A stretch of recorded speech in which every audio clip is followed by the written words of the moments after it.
how to blur objects or faces in your videos. Hi everybody, in this video I will tell you how you guys can basically blur objects or faces in your videos. So firstly, come over here on google.com, and then after that just simply type in over here face blur in video.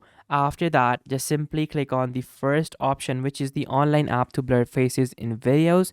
And then after that, you can basically simply upload a video on this particular tool, and then this particular tool, using its AI features, is going to blur the faces for you. Now this is a very simple video editor, and I honestly love this a lot. You don't have to do anything, just simply upload a video over here, distort the audio, distort the video, and you guys can basically use it for yourself. You can also blur objects as well. You will just have to tell this particular tool that you want to blur this particular object, and then after that, that particular object or person is going to be blurred throughout the video. So guys, that is how easy it is for you guys to actually blur faces in a YouTube video. Thank you so much for watching. Be sure to like, subscribe, and share. Till next time, goodbye.